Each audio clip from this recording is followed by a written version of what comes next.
welcome to another edition of the PaynePoints of Interest podcast. I'm Sarah Harbeck, and Mike Payne is with me. And today we're answering a question from the Reddit user Tapioca Tuesday. I love everything about that. This person says, I don't like the idea of working with other people.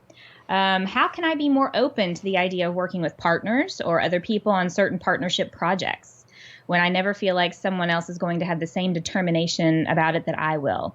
I need to work with others, but I'm also so attached to my own way of thinking and experimenting that I don't know how to find similar people like me. Anyone else feel like this? Boy, oh boy, this question poses so many different things. I love it. This may be the greatest question that we could ever answer on this podcast. I don't like working with other people. Yeah, same. I feel you. Tapioca Tuesday, you are my spirit animal.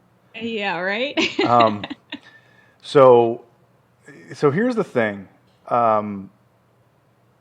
Most people who run businesses are not extroverts, nor are most people introverts. I would like to venture to guess that it's probably 50-50 and that it changes over time. But there's a certain set of key words in this question that I kind of want to lay down and put out there. Tapioca Tuesday says working with partners or other people on certain partnership projects. Partnerships in business are extraordinarily difficult to maintain. Mm-hmm. You have to trust that person or those people with more so than you probably trust your own family. It is probably the most difficult business situation that exists. So first I'd like to cast out the idea of working with other people does not necessarily mean partners or partnerships. But you do, in order to be successful, you do have to know how to delegate in business to grow beyond a certain point. And delegation is only learned through doing. You're going to fail. You're going to do things wrong. And the worst thing you can do is to avoid delegating simply because you're afraid of it. You have to delegate. You have to learn how to let people tie the knots, even if they're going to tie a knot that is not the same that you would do. But it works. So how do you learn to work with other people? Stop asking about it and start doing it. That's my advice. Yeah, just practicing it. I was never one of those people in school where I hated those group projects because you have to rely on other people to get the work done. And that is not something I am well suited to do. I'm more of I can just do it myself. I can do it better, and honestly, that's not always the case. You can't always do things better. Sometimes you're not suited for certain things, and you should delegate those tasks out to others who are probably better at it than you are. I think a certain level of trust definitely is needed when you're working with others, trusting yourself and trusting the people you're working with. And just going out there and doing it and trying it, while very, nerve-wracking for some, I think is just going to get you work, in that mindset of I've got to work with other people. Because, a lot of small business owners do work by themselves. They don't have employees. If they do hire out, it's in a limited fashion. So I think I think for a lot of small businesses who are sole proprietorship, this is an issue that a lot of us have working with other people. I know from my own experience, when I was a photographer full time and I would hire on people to help me second shoot weddings, there was a certain level that I wanted it to be at, and it was my responsibility to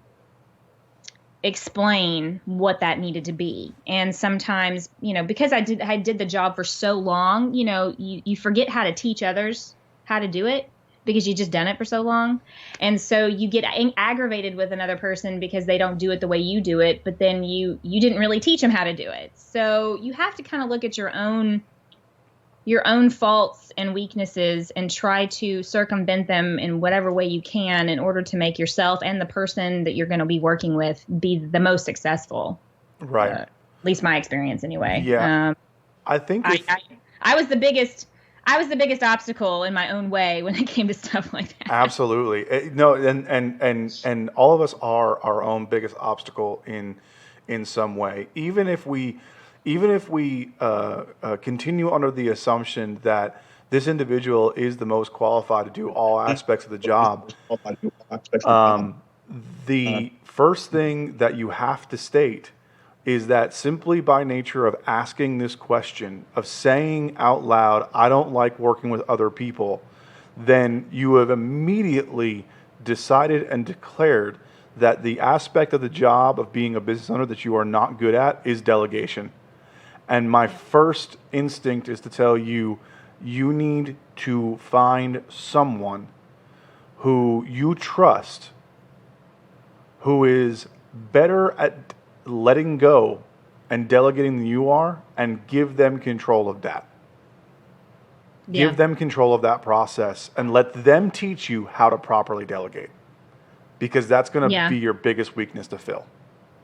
Yeah. And when it's your business, you're so close to the situation, sometimes you can't really see the forest for the trees, if you will. Right. So, working with other people, man, that's always a challenge. I don't know that I would have ever made it in like an office setting. It would have been interesting. I get very irritated very easily. So I gotta work on that as a person, being my own, for my own, just being a better individual in the world. I'm sure that's a struggle other people can identify with for sure. Yep. Any final thoughts this week for anybody out there that you want to share real quick before we sign off? Just some advice I got earlier that I should start a podcast doing something like this. For everybody out there who is struggling this week or who has struggled this week, it's going to get better. You're going to do it, and I believe in you. That's about it. You can do it. Yes, definitely. All right. Well, guys, if you have any questions or comments or anything you want to add to today's discussion, find us on social media. You can find us on our website at PaynePoints.com, Facebook and LinkedIn at PaynePoints, Instagram at Payne.points. Yep. And Twitter at PointsPayne. Why do I always get tripped up on that? Anyway, guys, I hope you had a good week. We'll see you next week with a whole other set of topics. Have a safe and happy weekend.